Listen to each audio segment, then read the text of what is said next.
అందరికీ ప్రభువైన యేసుక్రీస్తు వారి పరిశుద్ధమైన నామంలో మీ అందరికి వందనాలు. ఈరోజు మనం దేవుని వాక్యాన్ని ధ్యానం చేసుకుందాం. ఈరోజు మరి దేవుని సన్నిధానంలో చేరిన మనం దేవుని యొక్క ఉన్నతమైన స్థితిని మనం జ్ఞాపకం చేసుకుందాం. దేవుడు మరి మొట్టమొదటిగా మనం చూసినట్టయితే ద్వితీయోపదేశ కాండము 4వ అధ్యాయము, ద్వితీయోపదేశ కాండము 4వ అధ్యాయము 6-7 వచనాలు మనం చదువుకుందాం. ద్వితీయోపదేశ కాండము 4వ అధ్యాయము 6-7 వచనాలు చదువుకుందాం. ఈ కట్టడలన్నింటినీ మీరు గైకొని అనుసరింపవలెను. ఈ కట్టడలన్నింటినీ మీరు గైకొని అనుసరింపవలెను. వాటిని గూర్చి విను జనముల దృష్టికి అదే మీకు జ్ఞానం. విను జనుల దృష్టికి అదే మీకు జ్ఞానము, అదే మీకు వివేకము. వారు చూచి నిశ్చయముగా ఈ గొప్ప జనము జ్ఞానము వివేచనలు గల జనమని చెప్పుకుందరు. మనము ఆయనకు మొరపెట్టినప్పుడల్లా మన దేవుడైన యెహోవా మనకు సమీపంగా ఉన్నట్టు మరి ఏ గొప్ప జనమునకు ఏ దేవుడు సమీపంగా ఉన్నాడు. చాలు. ప్రేమ పరిపూర్ణుడు మా ప్రియ పరలోకపు తండ్రి యేసు ప్రభు నామంలో మరొకసారి నీకు వందనాలు. ప్రభా, నీ పాసంలో చేరుకున్నాం తండ్రి.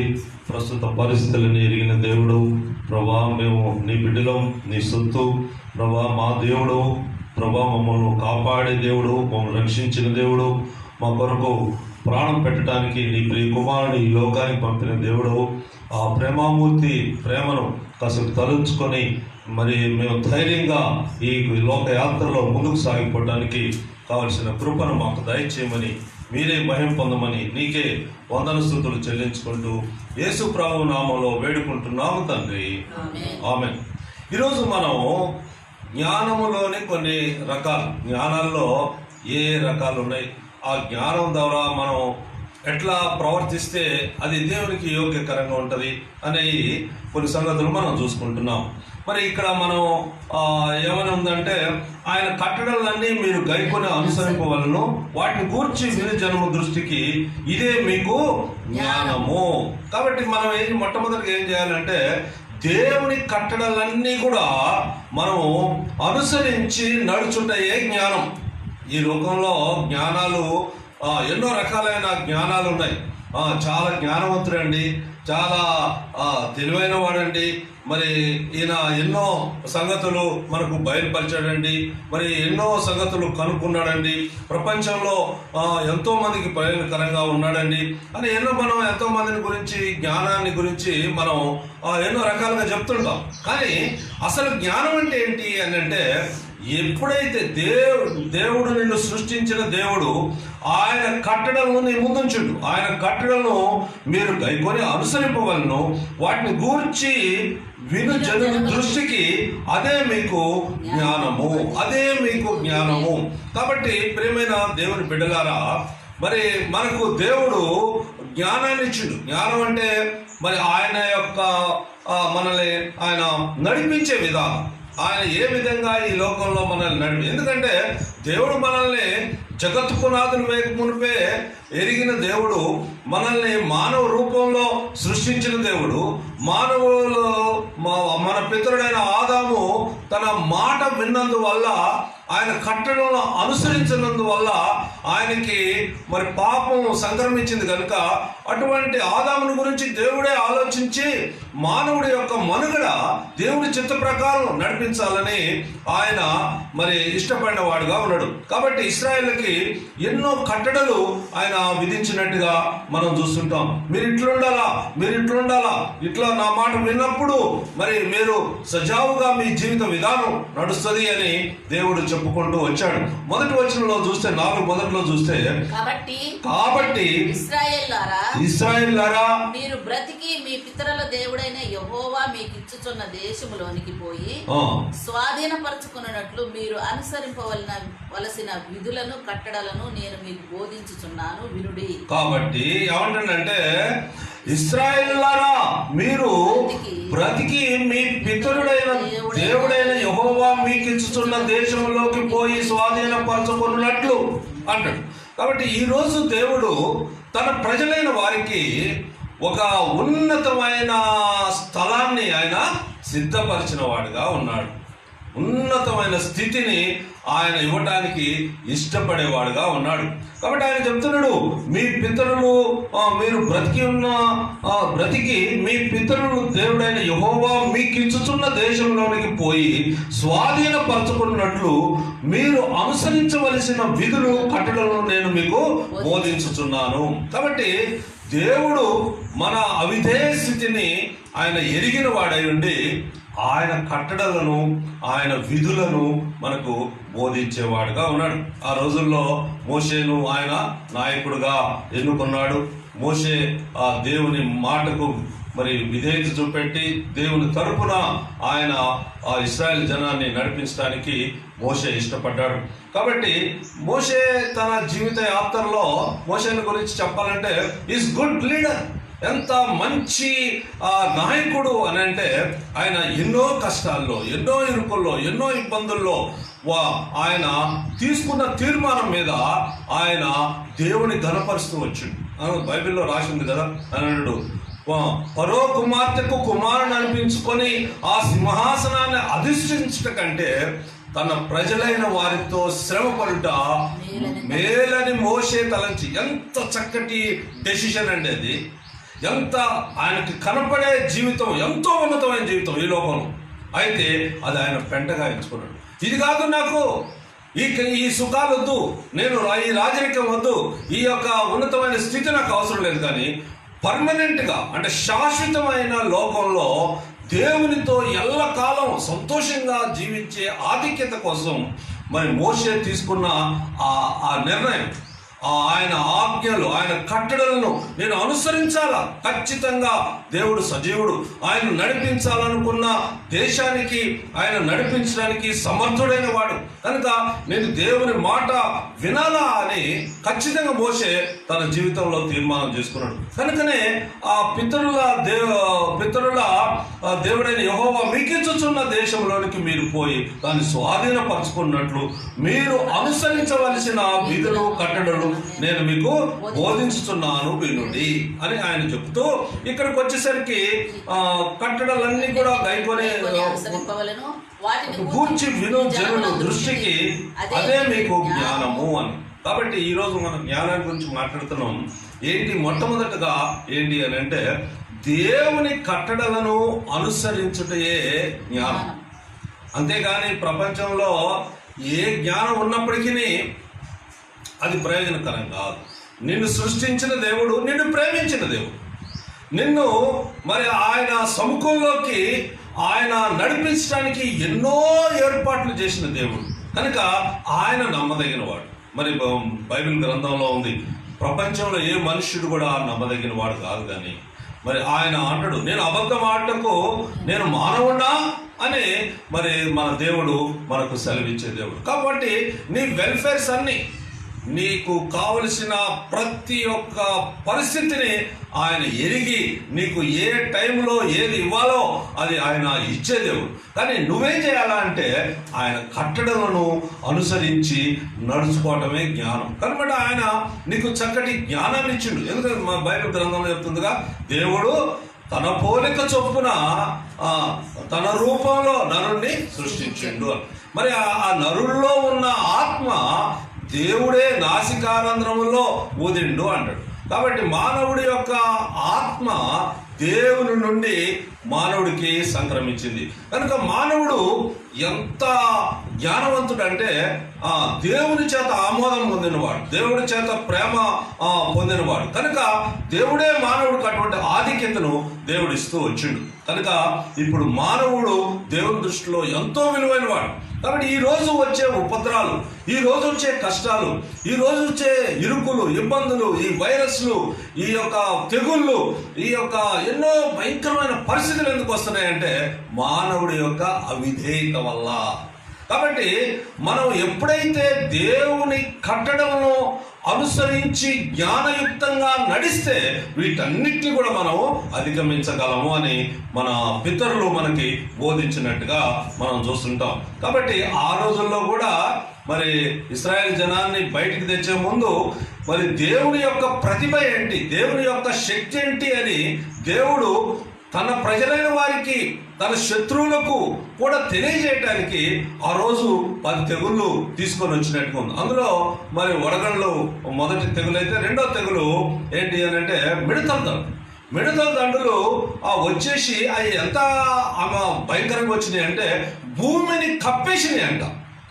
భూమిని చూడటానికి కూడా వీలు లేనంత మిడతల దండులు భూమిని కప్పేసినాయి అంట. అటువంటి పరిస్థితుల్లో దేవుడు ఇశ్రాయేల్ జనాన్ని కాపాడినట్టుగా మనం చూస్తుంటాం. ఎక్కడ కాపాడిండు? శత్రు దేశంలో కాపాడుతూ వచ్చిండు. కాబట్టి ఈరోజు నీవు జీవిస్తున్న ఈ జీవితంలో నువ్వు ఎవరి ప్రొసెస్లో ఉన్నావంటే శత్రు ఆధీనంలో నువ్వు ఉన్నావు. ఈ లోకం నిన్ను ఆకర్షిస్తుంది. నీ జీవితం, నీ యొక్క మానవ నైజం నిన్ను దేవునికి దూరంగా చేస్తుంది. మరి అంతేకాదు, పాపం నిన్ను దేవుడికి దూరంగా చేస్తుంది. వీటన్నిటిలో నుంచి దేవుడు నిన్ను కాపాడటానికి ఆయన నీకు విధించిన విధులేంటి అని అంటే ఆయన కట్టడలను అనుసరించి నడుచుటయే జ్ఞానము అని దేవుడు చెప్తూ వచ్చిండు. ప్రియమైన సహోదరి సహోదరులారా, ఈరోజు మరి దేవుని సన్నిధానంలో ఉన్న మనం మరి ఏం ఆలోచించాలంటే, దేవా వచ్చే పరిస్థితులన్నింటినీ ఎదుర్కోవాలంటే నేను ఏం చేయాలా అని అంటే దేవుని వాక్యం చెప్పేది అంటే ఆయన కట్టడను అనుసరించుటే, ఆయన ఆజ్ఞలను అనుసరించుటే నీకు జ్ఞానం. నీ జ్ఞానం ఎక్కడికి నడిపియాలా? వాస్తవికతలోకి నడిపియాలి. దేవుని చిత్తానుసారం ప్రకారం నీ జ్ఞానం నిన్ను నడిపించాలి. కాబట్టి నీ జ్ఞానం ఉండి ఏం ప్రయోజనం? ఈ జీవితంలో నువ్వు జ్ఞానం ఉండి, నేను కూడా ఆ రోజుల్లో నేను యేసు ప్రభువుని నమ్ముకొని కాలంలో నేను ఆలోచించిన నా జ్ఞానం ఏంటి అని అంటే మానవ మనుగడకు ప్రధానమైంది ఐశ్వర్యము, డబ్బు చాలా ప్రధానమైంది అని భ్రమలో జీవిస్తూ దానికోసం ఎన్ని ప్రయత్నాలు చేసిందంటే, ఎన్నో ప్రయత్నాలు చేస్తుంటే సైతాను కూడా నన్ను బాగా ప్రోత్సహించి అన్ని కూడా కలిసి రావటం, అన్ని కూడా మరి నేను అనుకున్నట్టు డబ్బును సంపాదించడంలో మునిగిపోయి దేవుడు కట్టడం మర్చిపోయి అసలు దేవుడు ఉన్నాడు లేడా అనే గర్విష్టి హృదయంలో నేనుంటిని.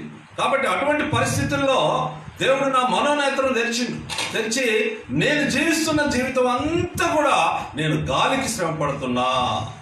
గాలికి శ్రమ పడితే ఏమొస్తుందండి? ఏమి రాదు.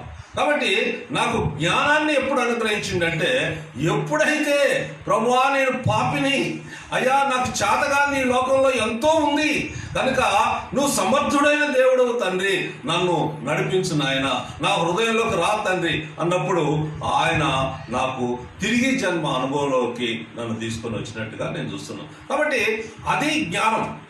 నీ యొక్క స్థితిని నువ్వు ఎరిగి దేవుడి యొక్క ప్రణాళిక చొప్పున నీ జీవితాన్ని మలుచుకోవటమే జ్ఞానము అని దేవుని వాక్యం సెలవిస్తుంది. కనుక ఇంకా మనం చూసినట్టయితే మరి న్యాయము తీర్చుటకు తగిన జ్ఞానము అని, న్యాయము తీర్చుటకు తగిన జ్ఞానము. మనం న్యాయం తీర్చుటకు తగిన జ్ఞానం అనగానే మనం ఏం ఆలోచిస్తామండి?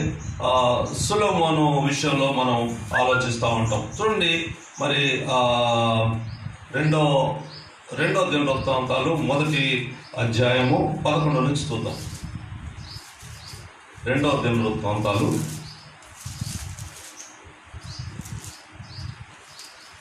అందుకు దేవుడు సొలొమోనుతో ఇలా సెలవిచ్చాను, నీవు ఈ ప్రకారము యోచించుకొని ఐశ్వర్యమునైనను సొమ్మైనను ఘనతైనను నీ శత్రువుల ప్రాణమునైనను దీర్ఘాయునైనను అడగక నేను నిన్ను వారి మీద రాజుగా నియమించిన నా జనులకు న్యాయం తీర్చుటకు తగిన జ్ఞానమును తెలివిని అడిగి ఉన్నావు. కాబట్టి జ్ఞానమును తెలివియు నీకు ఇయ్యబడును. నీకన్నా ముందుగానున్న రాజులకైనను నీ తర్వాత వచ్చు రాజులకైనను కలిగిన ఐశ్వర్యమును సొమ్మును ఘనతను నీకు ఇచ్చేదను అని చెప్పారు. పిమ్మట సొలొమోను గిబియోనులో నుండి సమాజపు గుడారం ఎదుటనున్న బలిపీఠమును విడిచి యెరూషలేములో. కాబట్టి ఇక్కడ ఏమన్నాడు అని అంటే, అందుకు దేవుడు సొలొమోనుతో ఇలాగ సెలవిచ్చెను, నీవు ఈ ప్రకారం యోచించుకొని ఐశ్వర్యమునైనను సొమ్మైనను ఘనతైనను నీ శత్రువుల ప్రాణమునైనను దీర్ఘాయునైనను అడగక నేను నిన్ను వారి మీద రాజుగా నియమించిన నా జనులకు న్యాయము తీర్చుటకు తగిన జ్ఞానము తెలివిని అడిగి ఉన్నావు.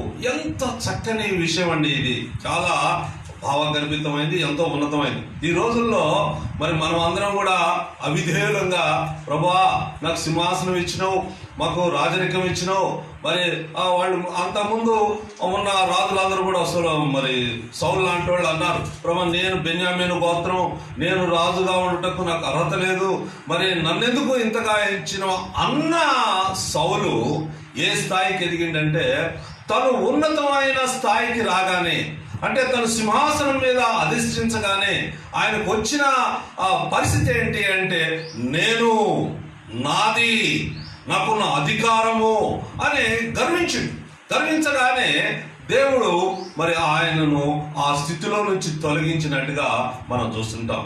కాబట్టి ఈరోజు మరి దేవుడు మనల్ని ప్రేమించి మనల్ని జ్ఞానాన్ని దయచేయడానికి ఇష్టపడినప్పుడు నీవు ఏమి అడగాల దేవుణ్ణి అని అంటే, సొలొమోను, దావీదు కుమారుడైన సొలొమోను ఏమి అడిగిండు ఈ లోకంలో అని అంటే, ఆయన ఏమడిగిండు? అందుకు సొలొమోను నీవిచ్చే సెలవు ప్రకారం దేవుడు అంటాడు, ఐశ్వర్యమైనను సొమ్మైనను ఘనతైనను నీ శత్రువుల ప్రాణమునైనను దీర్ఘాయునైనను అడక్క నేను నిన్ను వారి మీద రాజుగా నియమించిన నా జనులకు తీర్పు తీర్చుటకు తగిన న్యాయము తెలివిని అడిగి ఉన్నావు. కాబట్టి మరి దేవుని వాక్యం సెలవిచ్చేది ఏంటంటే, ఆయన అంటాడు, నా నీతిని నా రాజ్యాన్ని వెతికితే నీకు కావలసినవన్నీ కూడా నేను ప్రొవైడ్ చేయగలను అంటాడు. అంటే ఇప్పుడు జ్ఞానవంతుడు ఎవరు అన్నట్టు అని అంటే, దేవుని నీతిని ఆయన రాజ్యాన్ని వెతికేవాడు. మరి ఇక్కడ భౌతికంగా మనం చూసినట్టయితే సొలొమోను రాజు అనగా దావీదు యొక్క కుమారుడు. దావీదు తర్వాత దావీదుకు దేవుడు సెలవిచ్చినట్టుగా ఆ సింహాసనం మీదకి ఎవరిని ఎన్నుకోవాలా అంటే సొలొమోన్ని దేవుడు ఎన్నుకున్నట్టుగా. దావీదుకు చాలా మంది రాజులు ఉన్నప్పటికీ సొలొమోను రాజుగా మరి దేవుడు ఎన్నుకోవాలనుకున్నప్పుడు సొలొమోను ఎంత జ్ఞానయుక్తంగా ప్రవర్తించిండంటే ఆ చక్కని మాట దేవుడిని అడుగుతూ వచ్చిండు.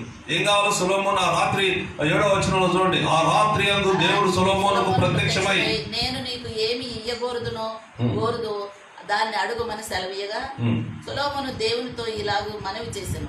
చాలు. కాబట్టి ఆ రాత్రి యందు దేవుడు సొలొమోనుకు ప్రత్యక్షమై నేను నీకు ఏమి ఇవ్వగోరుదునో దాన్ని అడుగుమని సెలవీయగా. ఇప్పుడు మనం ఆలోచిద్దాం, ఒకవేళ సొలొమోను స్థానంలో నువ్వుంటే నీ రియాక్షన్ ఎట్లుంటుంది, మరి నా రియాక్షన్ ఎట్లుంటుంది, లోకంలో ఉన్న ప్రతి వాడు రియాక్షన్స్ ఎట్లుంటాయి అంటే, వాళ్ళందరూ కూడా ప్రతి వ్యక్తి కూడా మరి ఏమి కోరుకుంటాడంటే, ఈ లోకంలో సుఖ సంతోషాలు, ఈ లోకంలో భోగభాగ్యాలు, ఈ లోకంలో పేరు ప్రతిష్టలు, వీటన్నిటిని ఎవరైనా కోరుకుంటారు. కానీ సొలొమోను ఏం కోరుకున్నాడు అని అంటే, ఆ దేవుడే ఆయన అడిగినప్పుడు సొలొమోను దేవుడితో ఈలాగూ మనవి చేసెను, నీవు నా తండ్రి అయిన దావీదు ఎడల బహుగా కృప చూపి అతని స్థానమందు నన్ను రాజుగా నియమించి ఉన్నావు కనుక దేవా యెహోవా నీవు నా తండ్రి అయిన దావీదుకు చేసిన వాగ్దానము స్థిరపరచుము. నేల ధూళి ఎంత విస్తారమైన జనుల మీద నీవు నన్ను రాజుగా నియమించి ఉన్నావు. కాబట్టి సొలొమోను స్థితిని సొలొమోను తెలుసుకోవటమే జ్ఞానం. ఆయన ఏం తెలుసుకున్నాడంటే, అరే ఎటువంటి జనం అంటే ఈ గొప్ప జనం ఎట్లున్నారు వాడు, ధూళి వంటి విస్తారమైన జనముల మీద నన్ను రాజుగా నియమించినందువల్ల. అంటే అక్కడ మనకి పరోక్షంగా అర్థమైంది ఏంటి అని అంటే, అంత రాత నాకు లేకపోయినప్పటికీ, అంతగా నన్ను హెచ్చించడానికి నేను అర్హుడి కాకపోయినప్పటికీ, దేవా ఈ ధూళి లాంటి ప్రజలు అంటే అంతమంది ప్రజల మీద ఏకైక నన్ను ఎన్నుకోవటంలో నా మీద ఉన్న నీకు అభిప్రాయాన్ని బట్టి నీకు వందనాలు ప్రభువా అని మరి సొలొమోను అంటూ, నా తండ్రి చేసిన వాగ్దానాలను నీవు నా తండ్రి అయిన దావీదు ఎడల బహుగా కృప చూపి అతని స్థానమందు అని. ఈరోజు మనం ఒకరి స్థానమందు, ఇప్పుడు పౌలు కూడా అంటాడు, ఏమన్నాడంటే నేను క్రీస్తు యేసును పోలి ఉన్నాను అని నడుచుకుంటున్నాను. కాబట్టి అతని స్థానంలో క్రీస్తు యేసు ప్రభువు విడిచిపెట్టిన కొన్ని కష్టాలను నేను అనుభవించిన అంటాడు. కాబట్టి ఆ స్థానంలో, ఏ స్థానంలో? దేవుని కుమారుడైన యేసు క్రీస్తు ప్రభువు యొక్క అడుగు జాడల్లో మరి పౌలు ఉండటానికి ఇష్టపడ్డాడు. కాబట్టి ఇష్టపడి ఆయన ఆ ఆజ్ఞలను పాటిస్తూ, దేవుని కట్టడలను అనుసరిస్తూ, దేవుని చిత్తానుసారంగా తన జీవితాన్ని మలుచుకున్నాడు. తన జ్ఞానాన్ని పక్కన పెట్టేసాడు. ఎందుకంటే ముందు తను యెహోవా దేవుడు తప్ప దేవుడే లేడు అని ధర్మశాస్త్రాన్ని పట్టించి అనిందుడుగా జీవించి గమనీయుల పాదాల దగ్గర ధర్మశాస్త్రాన్ని మరి పఠించిన ఆ వ్యక్తే ఈరోజు ఏ స్థానానికి వచ్చిందంటే, యేసు ప్రభువే ప్రత్యక్షమైనప్పుడు ఎవరు ప్రభు అంటే నీవు హింసించుతున్నా యేసును అని. కాబట్టి ఈరోజు ఆయన జీవితంలో ఆయన తెలుసుకున్నది ఏంటి అని అంటే, లోకరక్షకుడు యేసుక్రీస్తు ప్రభు, ఆయన జ్ఞానమై ఉన్న దేవుడు, ఆయన ప్రాణం పెట్టడానికి ఈ లోకానికి వచ్చిందని మంచి జ్ఞానాన్ని దేవుని దగ్గర నుంచి ఆయన పొందినట్టుగా మనం చూస్తుంటాం. ఆయన స్థితిని ఆయన పక్కకు పెట్టేసిండు. ఇది నా జ్ఞానం దేవుని ప్రణాళికను నెరవేర్చదు అనే సంగతి ఆయన తెలుసుకుంటూ వచ్చాడు. కనుకనే ఆయన దేవుని ప్రణాళిక ప్రకారం ఆయన ఏమై ఉన్నాడో తెలుసుకొని మరి ఆయన యేసుక్రీస్తు ప్రభువును సొంత రక్షకుడుగా అంగీకరించిన తర్వాత దేవుడు ఆయన్ని ఎన్నుకొని ఆయన్ని తన చిత్త ప్రకారం ఎందరికో ప్రయోజనకరంగా, ఎందరో దేవుని జ్ఞానాన్ని మరి ఆర్జించే స్థితిలో ఆయన జీవిత విధానాన్ని ఉంచినట్టుగా మనం చూస్తుంటాం. కాబట్టి ఇక్కడ మరి సొలొమోను కూడా దేవుని అడుగుతున్నాడు, నిజంగా నేను ఏ పాటి వాడను ప్రభా, నేను అంతటి వాడనా? నువ్వు కానీ నన్ను ఎన్నుకున్నావు, నా తండ్రికి కృప చూపించినావు కనుక ఆ విధంగా కృప చూపి అతని స్థానమందు దావీదు స్థానమందు. దావీదు ఎవరండి అని అంటే, మరి ఆయన అంటాడు, దావీదు కుమారుడా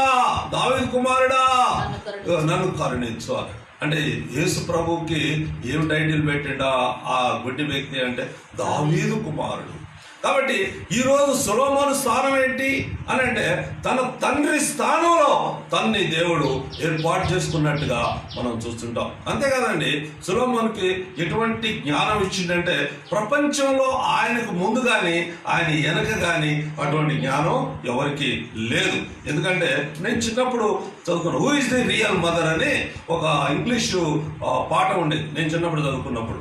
ఆ యొక్క క్లిష్టమైన పరిస్థితుల్లో న్యాయం ఎట్లా తేల్చాలా, ఒక బిడ్డని ఇద్దరు తల్లులు నా బిడ్డ అంటున్నప్పుడు మరి ఎవరికి ఇవ్వాలి ఈ బిడ్డని అన్నప్పుడు ఆయన దేవుడిచ్చిన జ్ఞానాన్ని బట్టి కత్తి తెచ్చి 2 ముక్కలు చేసి ఇచ్చేసాక మేమన్నాడు. అప్పుడు నిజమైన తల్లి ఏమన్నదంటే, వద్దయ్యా ఆమెకి ఇచ్చేయండి, మరి ఆమె నా కొడుకు బ్రతుకుంటే చాలు. ఎంత జ్ఞానాన్ని ప్రదర్శించిందంటే, ఆ రోజుల్లోనే చిన్నప్పుడే నేను సొలొమోను తీర్పును చూసి ఎంత జ్ఞానంగా ప్రవర్తించాను. కారణం ఏంటంటే దేవుడిచ్చిన జ్ఞానం ఆపాటిది. సొలొమోనుకు దేవుడు ఎంతో జ్ఞానం ఇచ్చిండు, ఎంతో ఐశ్వర్యం ఇచ్చిండు, మరి ఎంతో సొమ్మునిచ్చిండు, ఎంతో ఘనతనిచ్చిండు, ఎంతో అన్ని ఇచ్చిండు, ఐశ్వర్యం కూడా ఇచ్చిండు, మరి ఆయుష్ను కూడా ఇచ్చిండు, దీర్ఘాయుష్ను మరి ఇచ్చినట్టుగా మనం చూస్తుంటాం. కాబట్టి ఏమంటాడు 12వ వచనం అంటాడు, కాబట్టి జ్ఞానమును తెలివియు నీకు ఇయ్యబడును, నీ కన్న ముందుగానున్న రాజులకైనను నీ తర్వాత వచ్చు రాజులకైనను కలగని ఐశ్వర్యమును సొమ్మును ఘనతను నీకు ఇచ్చేదనని చెప్పాను. పిమ్మట చాలు చాలు. కాబట్టి ఈ విధంగా మనం చూసినట్టయితే జ్ఞానము నేను ఎక్కడికి నడిపిస్తుంది అంటే న్యాయాన్ని తీర్చుటకు నీకు అవసరమైతే. జ్ఞానం లేకుండా ఆ న్యాయాన్ని తీరటం అనేది చాలా కష్టం. కాబట్టి న్యాయాన్ని తీరుస్తుంది. ఇంకా మనం చూసినట్టయితే ఆయన ప్రవర్తన కనిపెడతారు. చూడండి సామెతలు 14వ అధ్యాయము 8వ వచనం. సామెతలు 14:8. తమ ప్రవర్తనను కనిపెట్టి ఉండుట వివేకుల జ్ఞానమునకు లక్షణం. మోసకృత్యములే బుద్ధిహీనులు కనపరచు మూఢత. కాబట్టి ఏమంటాడంటే తన ప్రవర్తన కనిపెట్టి ఉండుట వివేకుల జ్ఞానమునకు లక్షణం. అది వివేకుల జ్ఞాన లక్షణం ఏంటి అని అంటే తన ప్రవర్తనను కనిపెట్టి ఉండుట అంటాడు. తన ప్రవర్తన. ఇప్పుడు మనం ఒకసారి ఆలోచిద్దాం. ఈ లోకంలో మనం జీవిస్తూ ఉన్నాం. అయితే మన ప్రవర్తన ఎట్లున్నది, మన ప్రవర్తన ఎట్లుంది అని ఎవరు కనిపెట్టాలా? మనమే. నీకు నువ్వే. ఎప్పుడైతే దేవుని వాక్యం నీ ముందుకు వచ్చిందో, దేవుని వెలుగు నీ ముందుకు వచ్చిందో, నీ పాపం అంతా నీకు కనపడదు. కానీ మానవ నైజం ఏంటంటే పాపాన్ని విడిచిపెట్టడానికి మరి అంత కింద నుంచి పాపాన్ని విడిచిపెట్టే జ్ఞానం మానవుడికి ఉండదు. ఎందుకంటే పాపం అంటే మానవుడు ఎంతగానో ఆకర్షితుడైపోయాడు కనుక మరి పాపాన్ని విడిచిపెట్టాలంటే చాలా కష్టం. కానీ ఇక్కడ ఏమనుందంటే నీ ప్రవర్తన బట్టి ఉండుట వివేకులకు జ్ఞానములను లక్షణము అంటాడు. కాబట్టి వివేకులకు జ్ఞాన లక్షణం ఏంటి అని అంటే నీ ప్రవర్తన సరిగా ఉందా లేదా. ఎవరు ఎదుట సరిగా ఉండాలా ప్రవర్తన అని అంటే దేవుని ఎదుట నీ ప్రవర్తన సరిగా ఉండాలి. కాబట్టి ఈరోజు మరి నా మట్టుకు నేను ఎప్పుడు అనుకుంటా, ఎందుకంటే నా ప్రవర్తన మునుపు నేను ఎరుగుతాను.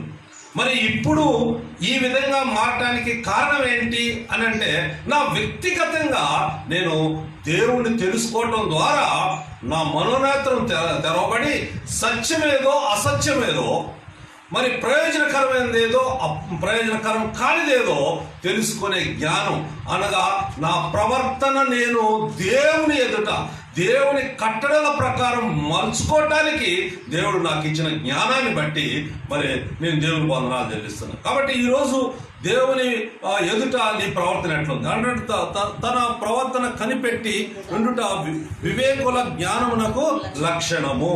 తన ప్రవర్తన చాలా ముఖ్యమండి. ఇది చాలా అవసరం. నీ వ్యక్తిగత ప్రవర్తన ఎట్లుండాలా అంటే దేవుని యొక్క కట్టడలను అనుసరించినదై ఉండాలి. దేవుని యొక్క కట్టడ ఏంటి అని అంటే ఆయన మాట వినటమే దేవుని యొక్క కట్టడ.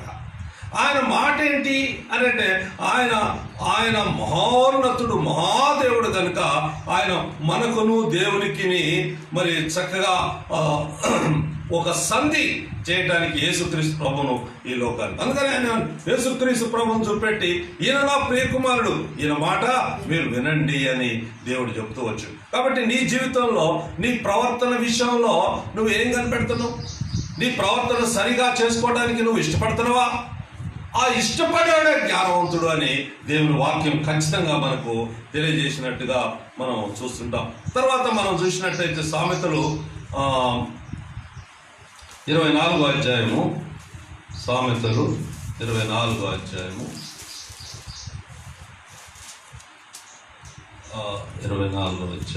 8వ వచనం చూద్దాం. కీడు చేయి పన్నాగములు పన్నువానికి తంటాల మారి అని పేరు పెట్టబడు. మూర్ఖుని యోచన పాపము, అపహాసకులు నరులకు హేయులు. కాబట్టి ఇక్కడ పైన ఉంటుంది 4వ వచనం చూడండి. 5 జ్ఞానము గలవాడు బలవంతుడుగా నుండును, తెలివి గలవాడు శక్తిమంతుడుగా ఉండును. ఇక్కడ బలవంతుడు, శక్తివంతుడు. బలవంతుడు ఎవరు అని అంటే జ్ఞానం గలవాడు బలవంతుడు అంట. అంటే వాడు ఆపద వచ్చినప్పుడు వాడు ఏం ప్రదర్శిస్తాడు అని అంటే జ్ఞానాన్ని ప్రదర్శిస్తాడు. జ్ఞానాన్ని ప్రదర్శించినప్పుడు వాడు ఏ మంచి మార్గంలో వెళ్ళాలో, ఏ ఆపదను ఎట్ట తప్పించుకోవాలో వాడి జ్ఞానం వాడికి బోధిస్తాడు. తెలివి గలవాడు శక్తివంతుడుగా ఉండడు. అంటే తెలివి మనల్ని ఎక్కడికి తీసుకొని పోతుంది అంటే శక్తిని తీసుకొని పోతున్నట్టుగా మనం చూస్తుంటాం. మరి ఇక్కడ మనం చూసినట్టయితే 14వ అధ్యాయము మొదటి వచనం నుంచి చూడండి. సామెతలు 14వ అధ్యాయం. జ్ఞానవంతురాలు తన ఇల్లు కట్టును, మూఢురాలు తన చేతులతో తన ఇల్లు బెరుకును. యథార్థముగా ప్రవర్తించువాడు యెహోవా యందు భయభక్తులు గలవాడు, కుటిల చిత్తుడు ఆయన తిరస్కరించువాడు. కాబట్టి ఇక్కడ మనం దేవుడు మనకు చెప్పేది ఏంటంటే, జ్ఞానవంతురాలు తన ఇల్లు కట్టుకొనును, మూఢురాలు తన చేతులతో తన ఇల్లును ఊడబెరుకును అన్నాడు. కాబట్టి జ్ఞానం కల స్త్రీ జ్ఞానవంతురాలు అనగా మరి తన ఇల్లును కట్టుకునేదిగా ఉంటుంది. ఇల్లు అనే మనం మాట బైబిల్లో చదువుకున్నట్టయితే 4 గోడలు కాదండి ఇల్లు. నీ జీవితమే ఒక గృహం, మీరు దేవుని గృహం అని మీరు ఎరగరా అని పరిశుద్ధ పౌలు అంటాడు. కాబట్టి జ్ఞానవంతురాలు దేవుడికి సాటి అయిన సహకారిగా ఒక స్త్రీని దేవుడు ఇచ్చినప్పుడు ఆ స్త్రీ జ్ఞానవంతురాలైతే తన కుటుంబాన్ని కట్టుకుంటుంది అని. కట్టుకోవటం మీన్స్ ఏంటి అని అంటే, తనకు కలిగిన అన్నిట్లో దేవుని యొక్క చిత్తాన్ని తను నెరవేర్చడమే ఇల్లు కట్టుకోవడం. తన బిడ్డలను, తన భర్తను, తను లోకానికి ఉప్పుగా వెలుగుగా ఆమె ఉంచుకోవటమే జ్ఞానం. కాబట్టి ఇక్కడ మనం సామెతల్లోనూ చూస్తే జ్ఞానము ఇల్లు కట్టుకుంటే అది 7 స్తంభముల మీద కట్టుకుంటుంది అని సామెతల్లోనే మనకు రాసి ఉంటుంది. కాబట్టి జ్ఞానము ఇల్లు అందుకని మూఢురాలు ఇల్లును పెరికి వేస్తుంది, జ్ఞానవంతురాలు ఇల్లును కట్టుకుంటుంది అని. ఇంకా మనం చూసినట్టయితే లోకస్తుల ఎదుట సరిగా నడుచుకొనుటే జ్ఞానము అంటారు. లోకస్తుల ఎదుట సరిగా నడుచుకొనుటే జ్ఞానం. కొలసీలకు రాసిన పత్రిక 4వ అధ్యాయము 5-6 వచనాలు. అపోస్తలుడైన పౌలు కొలసీకి రాసిన పత్రిక 4వ అధ్యాయము 5-6 వచనాలు. సమయము పోనీయక సద్వినియోగం చేసుకొనుచు సంఘమునకు వెలుపడి వారి ఎడల జ్ఞానము కలిగి నడుచుకొనుడి. ప్రతి మనుషునికి ఎలాగూ ప్రత్యుత్తరం ఇవ్వలేనో అది మీరు తెలుసుకొనుటకై మీ సంభాషణ ఉప్పు వేసినట్టు ఎల్లప్పుడూ రుచిగలది గాను కృపా సహితముగాను ఉండనీయుడి. అది కాబట్టి ఇక్కడ ఏమంటాడంటే, సంఘం వెలుపట వారి ఎదుట జ్ఞానము కలిగి నడుచుకొనుడి అంటాడు. సంఘం వెలుపట అంటే అర్థం ఏంటి అని అంటే, లోకస్తుల ఎదుట ఎట్లుండాలా? ఎట్లుండాలా? జ్ఞానం కలిగి నడుచుకొని ఉండాలా. ప్రతి మనిషికి ఎలాగో ప్రత్యుత్తరం ఇవ్వలేనో అది మీకు తెలుసుకొనుటకై మీ సంభాషణ ఎంతో రుచిగలది గాను ఉండనీయుడి అంటాడు. కాబట్టి మనం ఎంతో మందితో మాట్లాడుతుంటాం. లోకంలో ఎంతో మందితో మనం మాట్లాడుతున్నప్పుడు ఎట్లా మాట్లాడాలా, ఏం మాట్లాడాలా అనేది మనం ఎప్పుడు ఆలోచిస్తుంటాం. నేను ఎక్కడికైనా అధికారుల దగ్గర పోయినప్పుడు కానీ ఎక్కడికైనా ఏదైనా మాట్లాడాల్సి వస్తే, వ్యాజ్యం ఆడాల్సి వస్తే, ఎదుటివాడి దగ్గర తీర్పు తీర్చాల్సి వస్తే ఏం మాట్లాడాలని ఆలోచిస్తాం. కానీ దేవుని వాక్యంలో సెలవిచ్చేది ఏంటంటే, నీ నోరు బాగుగా తెరుము, ఆయన నీ నోటిని నింపుతాడు అని ఉంది. కాబట్టి మనం చేయాల్సింది ఏంటంటే, దేవుని యందు నమ్మిక ఉంచి మనం ఎప్పుడైతే నోరు తెరుస్తామో మన నోరుని జ్ఞానంతో నింపేవాడుగా దేవుడు ఉంటాడు. కనుక ఈరోజు లోపల దగ్గరకు పోయి వాళ్ళ దేవుళ్ళను దూషించి వాళ్ళ బ్రతుకులను ఎత్తి చూపెట్టి ఆ పరిస్థితుల్లో వాళ్ళు నీ మీద ఒకలాంటి ద్వేషాన్ని పెంచుకుంటారే కానీ నీ మీద ప్రేమను, నువ్వు నమ్ముకున్న దేవుని ఎడల మంచి అభిప్రాయాన్ని వాళ్ళు కలిగి ఉండలేరు. కనుక మనం లోకస్తుల దగ్గర మాట్లాడేటప్పుడు ఎంత చక్కగా మాట్లాడాలా అంటే, సమయమును పోనీక సద్వినియోగం చేసుకొనుచు సంఘమునకు వెలుపటి వారి ఎడల జ్ఞానముగా కలిగి ఉండి నడుచుకునుడి. సంఘము ఎదుట సమయము పోనీక సద్వినియోగం చేసుకోవాలి. కాబట్టి దేవుడు నీ జీవిత యాత్రలో నీకు ఎంతో టైం ఇచ్చిండు. కానీ ప్రపంచంలో విలువైనది ఏదైనా ఉన్నది అని అంటే అది సమయమే. కాబట్టి ఆ సమయాన్ని దేవుడు నీకు ఇచ్చినప్పుడు నువ్వు ఏం చేయాలా? నువ్వు రక్షింపబడ్డావు, నువ్వు జ్ఞానయుక్తంగా ప్రవర్తిస్తున్నావు, నువ్వు దేవుని కట్టడలను అనుసరిస్తున్నావు. కానీ దేవుడు నీకు ఇచ్చిన బాధ్యత ఏంటి అంటే, నీవు సంఘం వెలుపట అంటే అన్యజనుల దగ్గర నువ్వు మాట్లాడేటప్పుడు, అనగా లోకస్తుల ఎదుట నువ్వు మాట్లాడేటప్పుడు, వాళ్ళు నీ బంధువులే కానీ, వాళ్ళు నీ స్నేహితులే కానీ, వాళ్ళు నీ రక్త సంబంధులే కానీ, వాళ్ళు సంఘం వెలుపట ఉన్నవాళ్ళు అంటే మారు మనసు పొందని వారు, వాళ్ళ దగ్గర నీ యొక్క సంభాషణ ఎట్టుండాలంటే ఉప్పు వేసినట్టుండాలా. నీ సంభాషణ ఎంతో కృపా సహితముగా ఉండాలా. ఉండనీయుడి అని కొలసీయులకి మరి పౌలు రాస్తా ఉన్నాడు. కాబట్టి ఇక్కడ మరి యేసు ప్రభువు కూడా చెప్తాడు, మీ వల్లనే కదా దూషణ వచ్చేది అంటాడు. మీ వల్లనే దూషణ వచ్చేది, మీ వల్లనే ఘనత వచ్చేది అంటాడు. కాబట్టి మనము మన సంభాషణ మరి జ్ఞానయుక్తంగా ఉంచుకున్నప్పుడే మనకు ఆయన మనం ఘనపరచడానికి అవకాశం ఉంటుంది. లేదా వాళ్ళు మనం జ్ఞానయుక్తంగా మన సంఘం వెలుపట వాళ్ళతో మాట్లాడకపోతే వాళ్ళు ఏం చేస్తారంటే, నువ్వు నమ్ముకున్న సత్యాన్ని వాళ్ళు దూషిస్తుంటారు. నీవు ఎవరి మీద అయితే ఆధారపడ్డావో వాళ్ళని దూషించే వాళ్ళుగా ఉంటారు. కాబట్టి నీ వల్లనే దేవుడికి మహిమ వస్తుంది, నీ వల్లనే దేవుడికి దూషణ కూడా వస్తుంది. కాబట్టి మనం సంఘం వెలుపట ఉన్నవారు అంటే లోకంలో ఉన్న వారితో మనం ఎంతో జ్ఞానయుక్తంగా మాట్లాడవలసిన బాధ్యత మనకున్నది. ఎందుకంటే దేవుడు మనకి ఇచ్చినటువంటి బాధ్యత. ఎందుకంటే మీరు లోకానికి ఉప్పై ఉన్నారు, మీరు లోకానికి వెలుగై ఉన్నారు అని దేవుడు చెప్తున్నప్పుడు నీ సంభాషణ ఎట్లా ఉప్పు వేసినట్టుగా ఉండాలంటాడు. కాబట్టి మరి వీటన్నిటికీ మెయిన్ కారణం ఎట్లా వస్తుంది, జ్ఞానయుక్తంగా నువ్వు ఎట్లా మాట్లాడగలవు అని అంటే, నువ్వు దేవుని స్వభావాన్ని కలిగి ఉండాలి. దేవుని స్వభావం ఏంటి? దేవుడు లోకమును ఎంతో ప్రేమించను అను. కాబట్టి నీ యొక్క ప్రతి మాట ప్రేమలో నుంచి రావాలి. ప్రేమలో నుంచి వచ్చినప్పుడు ఖచ్చితంగా ఎదుటివాడు నీ యొక్క జ్ఞానయుక్తమైన సంభాషణకు వాడు ఆకర్షితుడైపోతాడు. కాబట్టి మనం ఎట్లుండాలా అంటే జ్ఞానయుక్తంగా మనం మాట్లాడాలి. ఎవరు ఎదుట?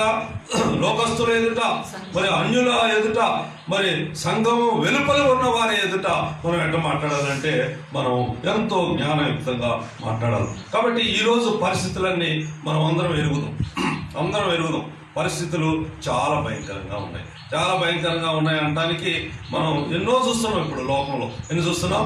మరి ఒక పక్క నుంచి వైరస్ వస్తూ ఉంది.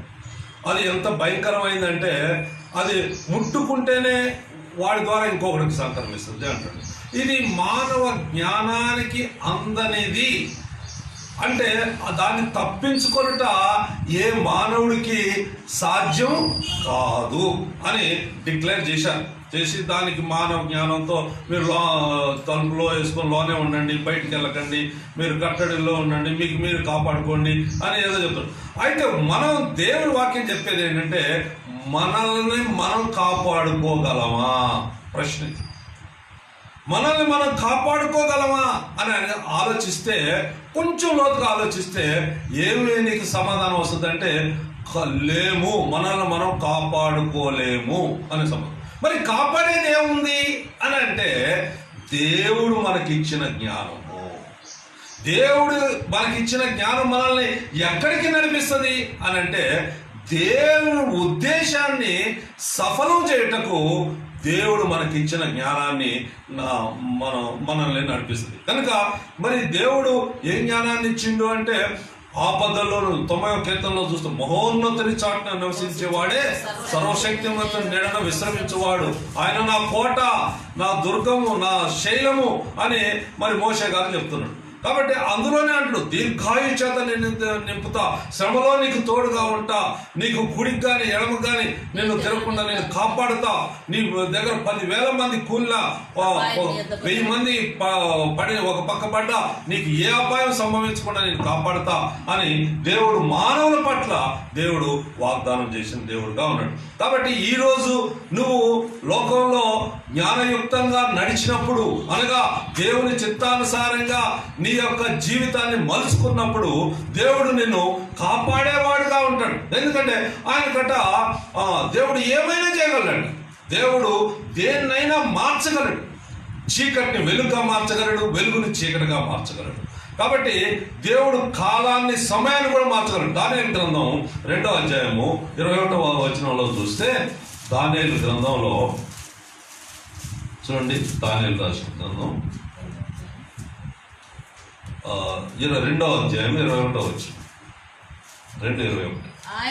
ఆయన కాలములను సమయములను మార్చువాడై ఉండి రాజులను త్రోసివేయచు నియమించుచు ఉన్నవాడును, వివేకులకు వివేకమును జ్ఞానులకు జ్ఞానమును అనుగ్రహించువాడనై ఉన్నాడు. అబ్బా, ఎంత మంచి మాట ఇక్కడ సెలవిస్తూ వచ్చిందంటే, మళ్ళీ మనం ఒకసారి చదువుకుందాం. ఆయన కాలములను సమయములను మార్చువాడై ఉండి, ఆయన కాలములను సమయములను మార్చువాడై ఉండి రాజులను త్రోసివేయచు నియమించుచు ఉన్నవాడును, వివేకులకు వివేకమును జ్ఞానులకు జ్ఞానమును అనుగ్రహించువాడునై ఉన్నాడు. కాబట్టి ఈ రోజు మన దేవుడు చేయగలిగిన ఆ గొప్ప కార్యం మన పట్ల ఏంటి అని అంటే, ఆయన ఏమైనా మార్చగలడు. ఆయన కాలాన్ని మార్చగలడు, సమయాలని మార్చగలడు. కాలములను సమయములను మార్చువాడై ఉండి రాజులను త్రోసివేయచు నియమించు.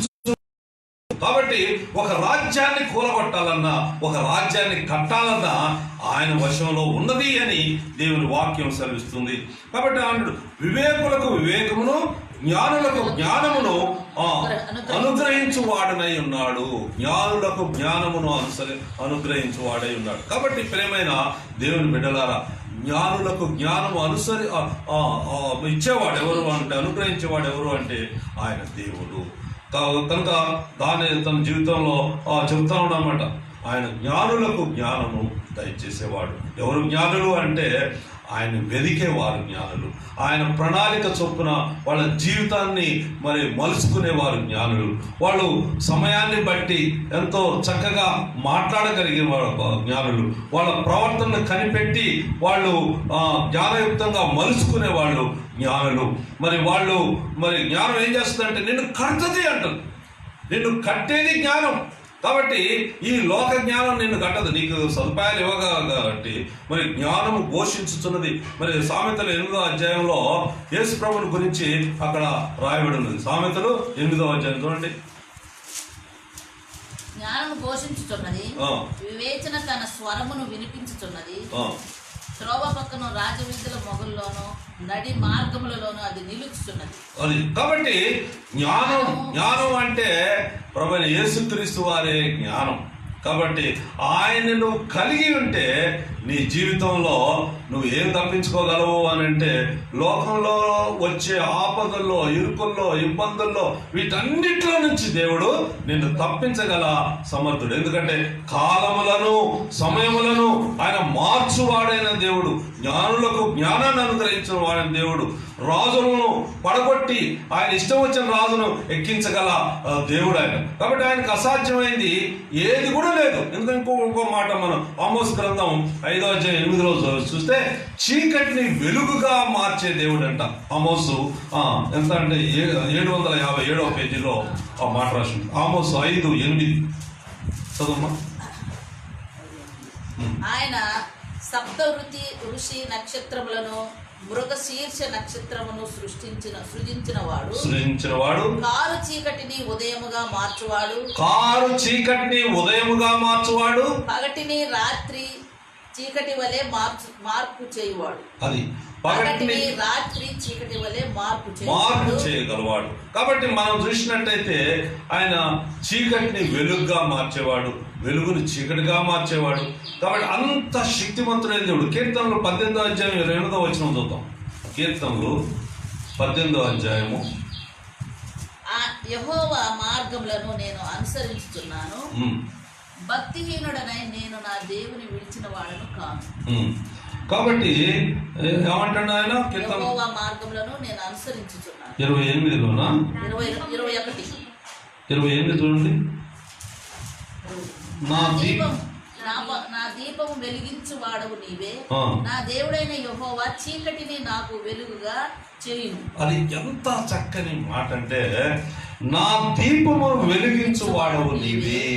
కాబట్టి ప్రియమైన సహోదరుడా, ఈరోజు ప్రపంచం అంతా అంధకారంలో ఉన్నప్పుడు ఆయన నీకు వెలుగులు. అంధకారం అంటే తెలుసు కదండి, అంధకారం అంటే పాపానికి గుర్తు, చీకటి అంటే పాపానికి సాదృశ్యం.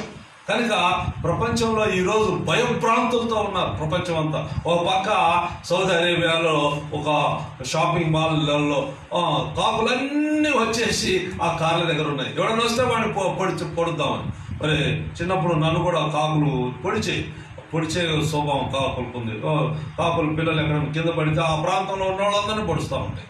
కాబట్టి ఆ విధంగా దేవుడు సైన్యం ఈరోజు బయలుదేరింది. దేవుడి చేతిలో సృష్టి ఆయన చేతిలో ఉంది. ఆయన సముద్రాన్ని ఆదేశిస్తే సముద్రం ఉప్పొంగి పోతుంది. ఆయన గాలిని ఆదేశిస్తే గాలి, మరి విపరీతమైన గాలి ఆయన చేతిలో ఉంది. కాబట్టి ఈయన ఎవరో సముద్రాన్ని గాలిని ఆజ్ఞాపించుతున్నాడు అని శిష్యులు అన్నారు.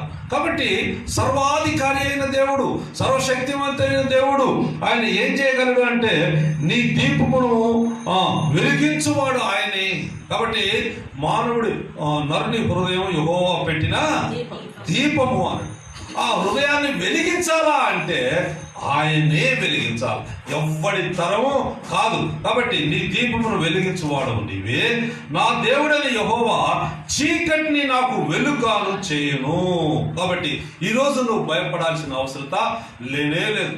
లోకమంతటా భయపడ్డప్పటికీ నువ్వు ఎట్లుండాలంటే దీపం కలిగిన వాడుగా, జ్ఞానాన్ని కలిగిన వాడుగా, వెలుగును కలిగిన వాడుగా, వెలుగైన దేవుని ఆశ్రయించిన వాడుగా నీ జీవితంలో భయభ్రాంతంతో ఉండాల్సిన అవసరం నీకు లేదు. ఎందుకంటే నీ దేవుడు ఏం చేసిందంటే చీకటిని నాకు వెలుగుగా చేసే దేవుడు అంటాడు. ప్రపంచమంతా ఈరోజు చీకట్లో మగ్గిపోతున్నప్పుడు, ఏం చేయాలో తోచనప్పుడు అధికారులు సైతం ఈ లోకపు జ్ఞానులందరినీ కూడబెట్టి ప్రస్తుతం రాబోయే పరిస్థితిని ఎదుర్కోవడం ఎట్లా ఆలోచిస్తున్నారు. కానీ దేవుడు ఒక్క క్షణంలో ఆయన ఏమైనా మార్చగల సమర్థుడైన దేవుడు. చీకటిని వెలుగుగా చీకటిగా మార్చగల దేవుడు. మనం యేసుక్రీస్తు ప్రభువులో శిష్యులతో ఆయన ఉన్న రోజుల్లో ఎన్నో అద్భుత కార్యాలు చేస్తూ వచ్చినారు, ఎన్నో ఉన్నతమైన కార్యాలు చేస్తూ.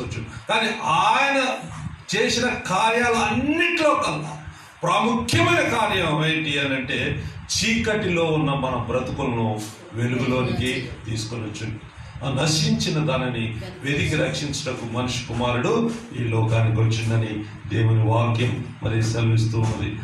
కాబట్టి ఇంకా యెహోషువ గ్రంథం 4వ అధ్యాయం 7వ వచనంలో 746వ పేజీ 746 యెహోషువ 4:7 అది యొర్దానును దాటుచుండగా యొర్దాను నీళ్లు ఆపబడిన గనుక ఈ రాళ్ళు చిరకాలం వరకు ఇశ్రాయేలులకు జ్ఞాపకార్థంగా ఉండునని వారితో చెప్పవలెను. అది మీకు ఆనవాలై ఉండును. హోషేయ 4:7 హోషేయ 4:7 క్షమించండి, హోషేయ 4:7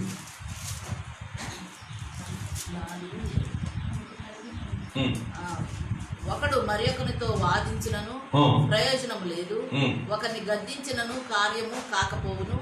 ఈ జనులు యాజకునితో జగడమాడు వారిని కూలి ఉన్నారు. కాబట్టి పగలు నీవు కూలుదు, ఘనతను ఆయన నీచ స్థితికి తీసుకొని పోతాడు అని. తర్వాత ఇంకా నెహెమ్యా 13:2 కూడా శాపమును ఆశీర్వాదంగా చేయగలిగిన దేవుడు అంట. కాబట్టి నెహెమ్యా 13:2 ఆయన శాపమును ఆశీర్వాదకరంగా చేయవాడు అని దేవుని వాక్యం మరి మనకు తెలియజేస్తూ ఉంది. కనుక మనం చూసినట్టయితే కీర్తనలు 30:11 కూడా చూస్తే అంగలార్పును ఆయన నాట్యంగా మార్చగలడు అని దేవుని వాక్యం సెలవిస్తుంది. ఇంకా మనం చూసినట్టయితే క్షయతను అక్షయతగా మార్చవాడు. కొరింథీయులకు రాసిన పత్రిక 15వ అధ్యాయం 52-53 చూస్తే కొరింథీయులకు రాసిన పత్రిక 15వ అధ్యాయము 1 కొరింథీ 15:52-53 ఇదిగో మీకు ఒక మర్మం తెలుపుచున్నాను. మనమందరం నిద్రించం గాని నిమిషములో ఒక రెప్పపాటు నా కడబోరం రోగానే మనమందరం మార్పు పొందుదము. బోరం రోగును అప్పుడు మృతులు అక్షయులుగా లేపబడుదురు, మనం మార్పు పొందుదు. క్షయమైన ఈ శరీరం అక్షయతను క్షయమైన ఈ శరీరము అక్షయతను ధరించుకొనునని మర్త్యమైన ఈ శరీరము అమర్త్యతను ధరించుకొనవలసి ఉన్నది. కాబట్టి ప్రియమైన దేవుని బిడ్డలారా, ఈరోజు దేవుడు మనకు మరి ఆయన ఇచ్చిన జ్ఞానం ఏంటి అని అంటే ఆయన్ని తెలుసుకోవటమే జ్ఞానం, ఆయన కట్టలను అనుసరించే జ్ఞానం. ఆ సమయాన్ని బట్టి మనం చక్కగా మాట్లాడటం నేర్పిన దేవుడు. మనం సంఘం వెలుపల వారితో ఏ విధంగా ప్రేమతో మాట్లాడి వాళ్ళను ఆత్మీయంగా వాళ్ళని నడిపించడానికి, ఆకర్షితులు కావటానికి మనం వారితో ఎట్లా మాట్లాడాలో పౌలు గారు మరి కొలసీలకు ఆయన చెప్పినట్టుగా మనం చూస్తుంటాం. కాబట్టి దేవుని ఎంత శక్తి గలవాడంటే కాలములను సమయములను మార్చగలవాడు, చీకటిని వెలుగుగా మార్చగలవాడు, ఘనతను నీచ స్థితికి మార్చువాడు, శాపమును ఆశీర్వాదంగా మార్చువాడు, అంగలార్పును నాట్యంగా ఆయన మార్చేవాడుగా ఉన్నాడు. కాబట్టి ఈరోజు మనం ఏ విషయంలో భయపడాల్సిన అవసరం లేదు. ఎందుకంటే ఆయన ఎటువంటి తెగుళ్ళైనా ఎటువంటి కష్టాన్నైనా ఆయన నీ దగ్గరకు రాకుండా, నీ దరిదాపులకు రాకుండా ఆయన హస్తాల్లో నిన్ను చెక్కి ఉండేవాడు. కాబట్టి చూడుము, నా చేతులలో నిన్ను చెక్కి ఉన్నాను అని దేవుని వాక్యం సెలవిస్తుంది. కాబట్టి ఆయన ముదిమి వచ్చు వరకు నిన్ను మోసేవాడు ఆయన. కాబట్టి నువ్వు చేయాల్సింది ఏంటి అంటే నువ్వు ఆయన కట్టడలను అనుసరించి నడిచినప్పుడు నువ్వు మరి ఆయన జ్ఞానాన్ని దేవుడు నీకు ఇచ్చేవాడుగా ఉంటాడు. అందుకనే ఆయన కట్టడలన్నీ కూడా ఏ విధంగా ఉంటాయంటే మానవుడి యొక్క యోగ క్షేమాల గురించి ఉంటాయి, మానవుడి యొక్క వెల్ఫేర్ గురించి ఆయన ఎన్నో కట్టడలను ఇచ్చినట్టుగా మనం చూస్తాం. మోషేకు మరి 10 ఆజ్ఞలు ఇస్తూ వచ్చిండు, ఇశ్రాయేల్ జనాన్ని ఎట్లా నడిపించాలో ఆయన చూపిస్తూ వచ్చిండు. ఈ విధంగా ఎన్నో. కాబట్టి ఈరోజు దేవుని కృపకాలంలో మనం జీవిస్తున్నాం కనుక వాక్యం వెలుగుల్లో నీ జీవితాన్ని నువ్వు చూసుకోవచ్చు. వాక్యం అర్థంలాగా నీకు పనిచేసేదిగా ఉంటుంది. కనుక వాక్యాన్ని నువ్వు పఠించడం ద్వారా, వాక్యాన్ని ధ్యానించడం ద్వారా దేవుడు నీకు ఆయన చక్కటి జ్ఞానాన్ని ఇచ్చే దేవుడుగా ఉంటాడు. ఆ జ్ఞానం నిన్ను ఆయన సన్నిధికి నడిపించేది. ఎవ్వరు కూడా పొందలేని ఘనతను ఆయన నీకు ఇచ్చే దేవుడుగా ఉంటాడు. అందుకనే సొలొమోను అంటాడు, మరి నా తండ్రికి మీరు వాగ్దానం చేశారు, నా తండ్రి స్థానంలో నన్ను నియమించారు, అంతేకాకుండా నేను నీ ప్రజలను ఏలుటకు కావలసిన జ్ఞానాన్ని నాకు ఇయ్యండి దేవా అని అడిగినప్పుడు ఎంత నిస్వార్థంగా అక్కడ కనపడతా ఉంటుంది. మనం ఏమడుగుతాం? దేవుణ్ణి ఎన్నో భౌతికమైన విషయాలు అడుగుతాం, కానీ ఆయన ఆత్మీయమైన విషయం అడిగిండు. దేవుడు నాకు అప్పగించిన పనిని నేను జ్ఞానయుక్తంగా ఎట్లా చేయాలా అంటే దేవుడు జ్ఞానం నాకు కావాలా అని ఆయన దేవుడి దగ్గర అడిగినప్పుడు దేవుడు ఆయనకి ఎంత ఘనతనిచ్చిందంటే ఆయన ముందు అటువంటి ఘనత గల రాజు లేడు అని దేవుని వాక్యం సెలవిస్తుంది. కనుక ప్రియమైన సోదరి సోదరుడు, నీ జీవితంలో నువ్వు యేసుక్రీస్తు ప్రభువుని కలిగి ఉండితే, యేసు ప్రభువును నువ్వు నీ సొంత రక్షకుడుగా అంగీకరించి ఆయన వాక్యమై ఉన్న దేవుడు కనుక ఈ కాలంలో వాక్యాన్ని నువ్వు చదువుతుంటే దేవుడు నీతో మాట్లాడుతుంటాడు.